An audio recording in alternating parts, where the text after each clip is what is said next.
I watched the Avenger Doomsday trailer, and honestly, I don't know how to feel. It looked good. Doctor Doom sounds incredible. Thor is finally a badass again. The X-Men are officially here. Yet somehow I wasn't nearly as excited as I expected to be, but at the same time, I kind of expected it. And I don't think it's Marvel fatigue. I think it's something much bigger. So let's talk about it.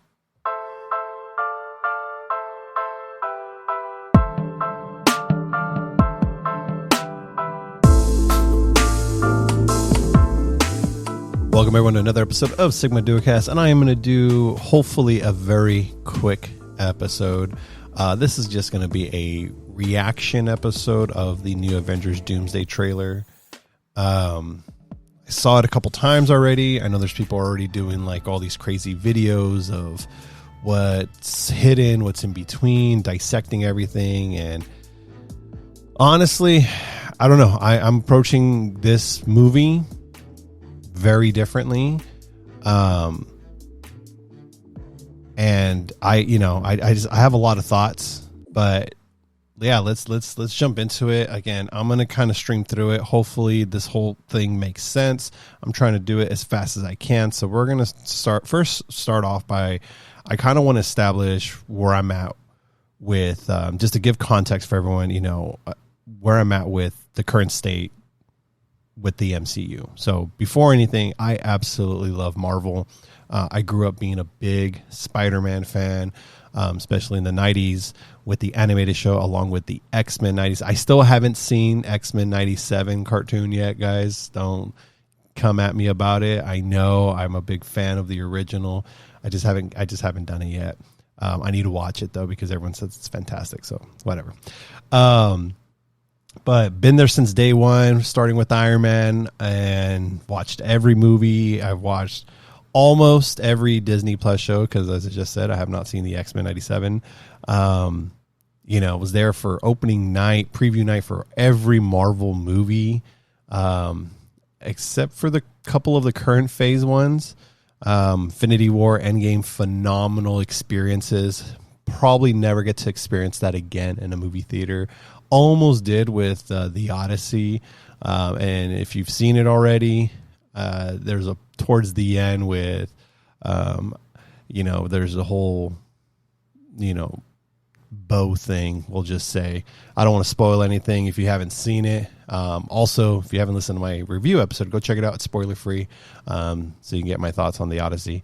But anyways, the movie theater experience is amazing, and those two films were phenomenal. And I'm genuinely super excited for next week to see Spider-Man. I want to really want to see where this is going. But after Endgame, everything changed. And we all know this. The MCU started with, they have phases for the movies. I don't know what phase we're in now, 6, 7. Did not mean to say that. But but I don't know what phase we're in right now. But for those that have watched the MCU from the beginning till now, I mean, the early phases, the pre-Endgame phases, they introduced new characters, someone completely new, and it felt new. You had Iron Man, then Thor, then Captain America, Guardians, Doctor Strange, Black Panther, MCU Spider-Man, and everything just felt so fresh. And at the same time, Marvel was quietly building to something. They were building up this character Thanos that no one knew who he was outside of comic book readers. They were building the Avengers. They were building the Infinity Stones. And it was this whole buildup that took 10 years. And the payoff was just cinema, if you will. It was amazing. It was the greatest thing ever. And the anticipation was half of the fun when it came to Marvel movies. Like, you'd watch the Marvel movie and you're like going through it and you're like, all right, cool. They're telling the story. They're telling the villains. We're learning a lot about these characters' progression. Sometimes they'll sprinkle in little Easter eggs, little tidbits. And you're like, holy smokes, dude, this is crazy. And then the movie would end. You wait till Marvel really established post-credit scenes. So you'd wait. Hopefully you had one at the mid-credits, then one at the very end. Hopefully it had to do something with the next movie, or maybe it was just a gag that they did because they couldn't always build up to the next thing. But you always just were anticipating fun. Like that was hella fun for me. You know, I don't know how you felt if you watched the MCU movies. If you felt the same way, let me know. But it was just always cool because you knew there was something going. You're like, wow, what's it going to tie to next? What's it going to do this? You know, and then Endgame happened. We got the greatest payoff imaginable. And then suddenly Marvel had to start over.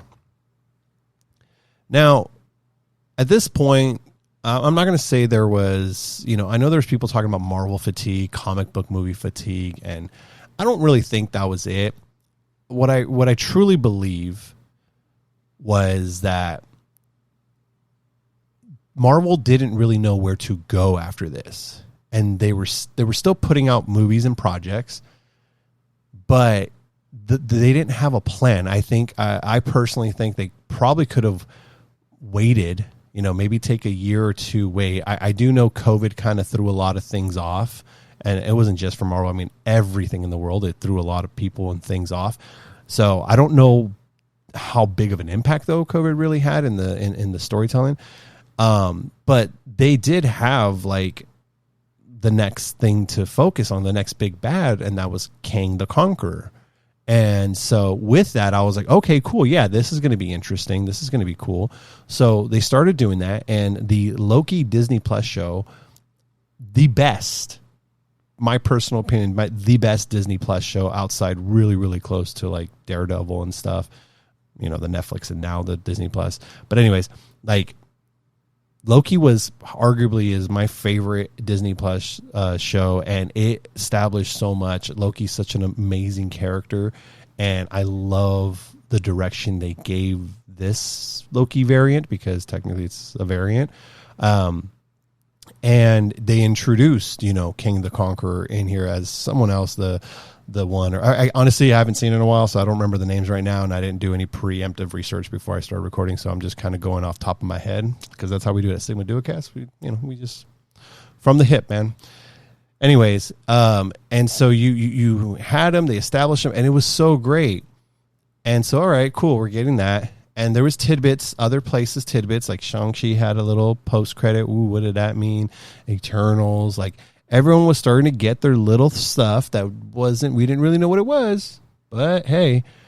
But then it all went to hell, because the actor who played King the Conqueror in real life got into some legal trouble. And then Marvel and Disney didn't have the cojones to just move forward. We all know now with that whole legal issue that actor had, it was all just BS you'd have to look into it, but the guy pretty much, as far as I remember, the guy was like, it was all right. He's all right. But they didn't want to like continue with him. So they had to pivot. So you spent all this time building this character up with Loki. You're building up the multiverse, all that, and it gets scrapped. And again, it's because of the actor, and Marvel just didn't really know what the hell to do. And they pivoted to Doctor Doom, which is leading up to Doomsday. Granted, some of the movies that they released during that phase time, the post-Endgame phase, like, they weren't that great. Personally, highlights for me were obviously Spider-Man No Way Home. Shang-Chi was amazing to me. Deadpool and Wolverine. I was hoping Doctor Strange was going to be like phenomenal, but it was all right. I felt it didn't take, I don't know, like they could have done better, but they did.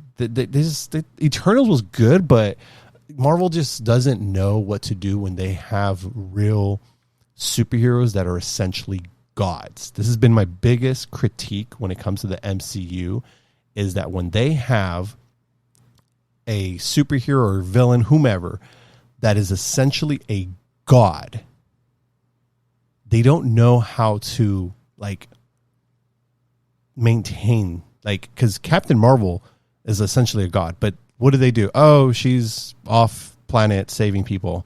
That's how they figured out how to get rid of her.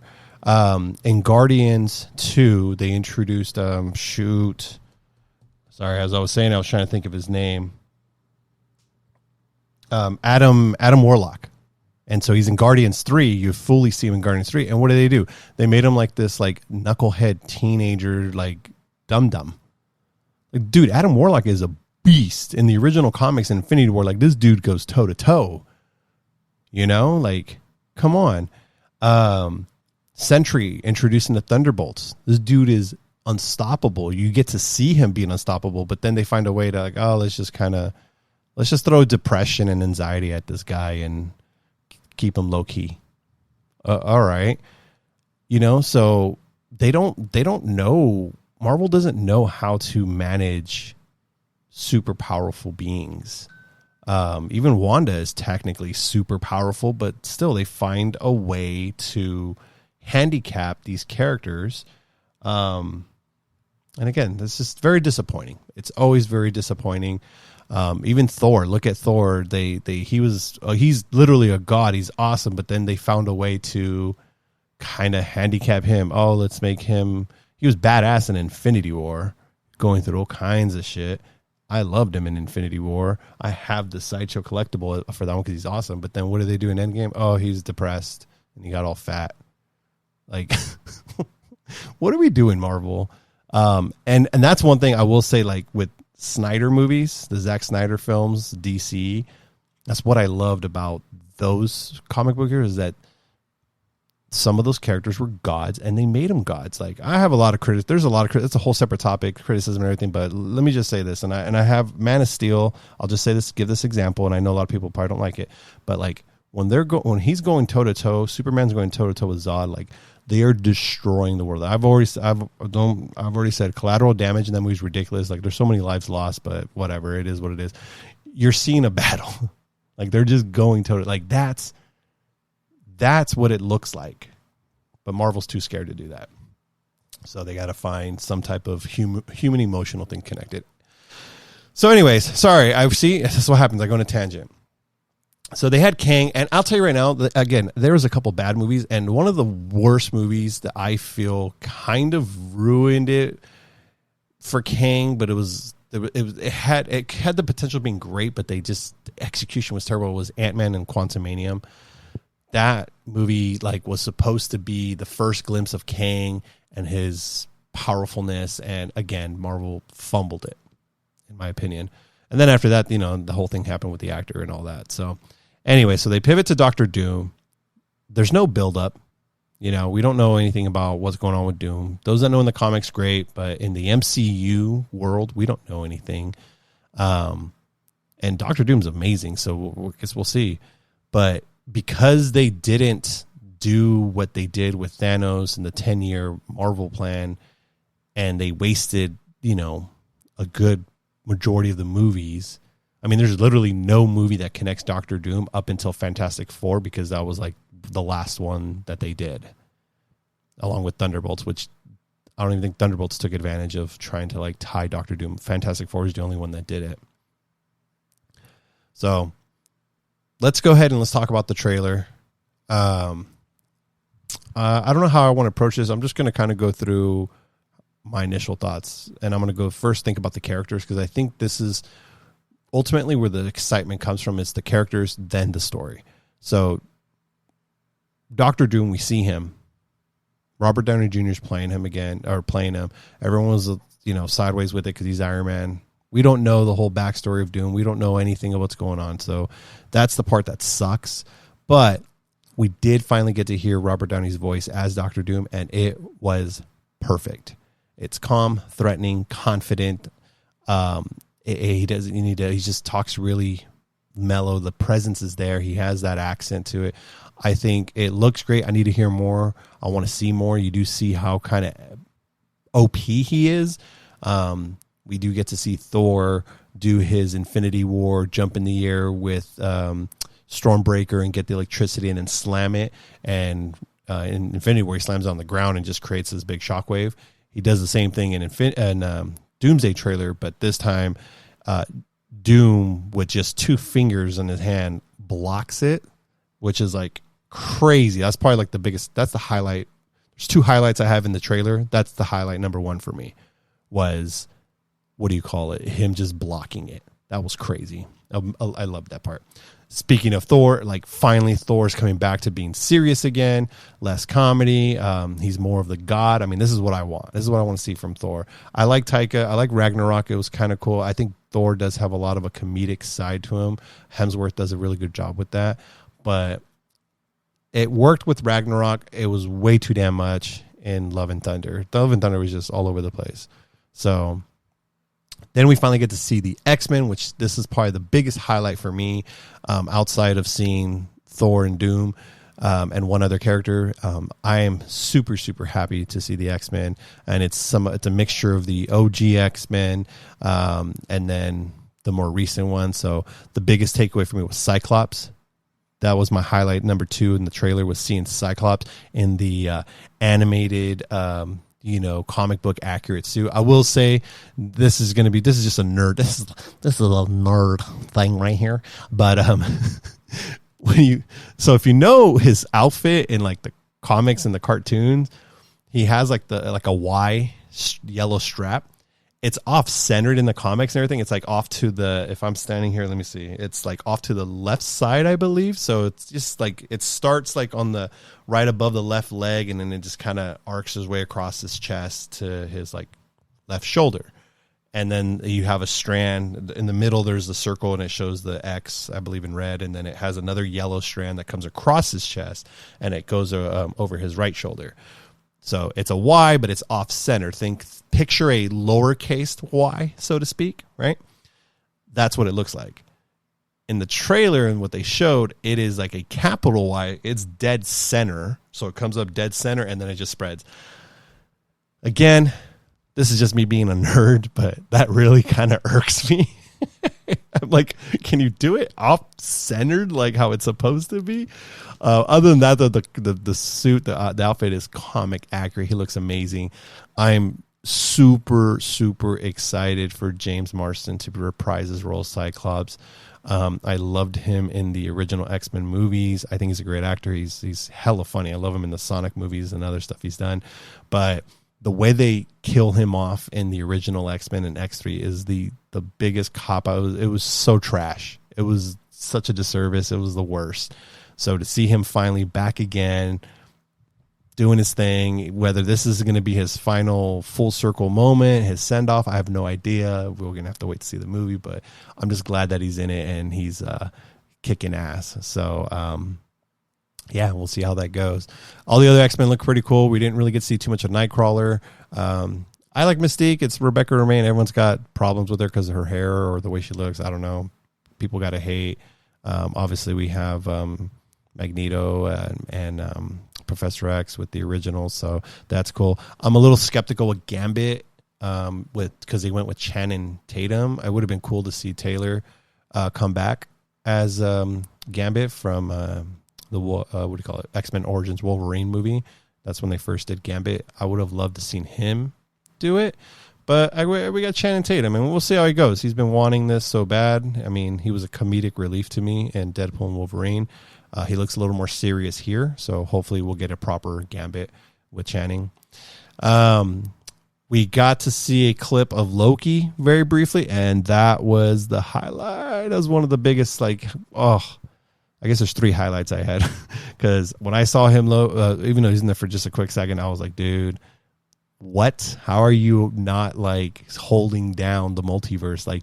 Because that's how, spoiler alert, I guess, but that's how Loki, the TV show, ended. He's sitting there on a throne, like King Loki, so to speak, but he's holding all of the multiverse together. It's amazing, and he's roaming. So we're going to see how that pans out. I really can't wait.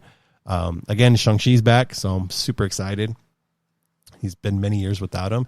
And now I'm going to talk about, I think this is where it starts to kind of dwindle for me. And this is where the excitement starts to not really be there. It's the rest of the characters. We have Fantastic Four, which is, again, they did the one movie. It's cool. It was all right. I liked it. Still, I'm not there yet. I got to see more. Thunderbolts. I don't dislike Thunderbolts, aka the new Avengers, but I'm just not emotionally invested to them. The only character I care about in that whole group is Bucky Barnes, the Winter Soldier. He's the only one because I love that character and that actor. But like everyone else, I'm just kind of like, we'll see. Sentry's the only one that's pretty awesome, but again, they handicapped him, so I'm like, whatever. So I don't know. Thunderbolts was a good movie, but yeah. I'm excited to see Anthony Mackie as Captain America again. I think the movie was great. Technically, the movie was Incredible Hulk Part 2 because it was more of that than anything. But seeing Sam Wilson in there again and the new Falcon, that's exciting. Black Panthers was appeared in it with Namor and all them. Listen, I love Black Panther. It's one of my favorite movies, and I wish that, we clearly missed Chadwick Boseman. But also, I'm disappointed in Marvel that they didn't just recast Black Panther. Shuri's cool and everything, but she's not. And it has nothing against the actress or anything like that. It's just she's not like solo movie material yet, because obviously Black Panther with Chadwick, I was gonna say unexpectedly passing. He knew, but it just kind of Marvel didn't really know. Like there's still more to tell with that character. So I hope they recast or do something. Time has gone by. We need to have a Black Panther. Again, not saying that Shuri is not a good Black Panther. It's just, I don't think she's like main lead material yet. I think she's more like secondary, with Black Panther. And there's great stories to tell there. There's great stories that they can do with T'Challa teaching Shuri, or even Shuri teaching T'Challa. Like there's so much great stuff, but again, Marvel just kind of went a whole different route, and it's just like, well, I guess I didn't really care too much for Wakanda Forever. Namor's cool and everything. A respect to my Mexican people, but and that's the unfortunate thing. That's the stuff that I'm talking about when it comes to the Marvel films right now, is that it's there's no mystery. There's nothing to it. Like the characters, they don't feel new or exciting. It's either rehash of a character that already existed, they just wanted to kind of keep that character, but it's like, hey, like, oh, okay, Black Widow's dead, but she's back because Yelena's there, oh, we don't have, unfortunately Chadwick's gone, but here's this person. Oh, we now have two Captain Americas in the Thunderbolts, a Russian and a Timu version. Like, oh, okay, cool. Like they haven't introduced new characters where it's like new, like, oh shoot, who's this guy? What's this ability? What their powers? But I mean, I don't know. Maybe I'm just tripping, but for me, there's just no mystery. And Iron Man introduced a lot of questions. Who's Nick Fury? What is SHIELD? Thor introduced Asgard. Captain America introduced Hydra. The Avengers introduced Thanos. The Guardian films introduced the Infinity Stones. Everything kept expanding, and it felt new, and there was just mystery. And now Marvel, has introduced a dozen characters, but very few long-term questions. Again, we now have Doom, but who is he? What's his motivation? I don't even know what his motivation is. Like, I don't know what the story is whatsoever in Doom. All I know about Doomsday is that, like, he's here to manipulate. I keep seeing that he's here to steal children because they have powers. Thor, Love and Thunder, Love is a big character. Reed Richards' kid's a big character. Apparently, the Ant-Man's daughter is a big character. Who else? There was like maybe another one. I don't know if there's another one or what. But like that's all I've heard rumors of. And I'm like, okay, is that really what it's about?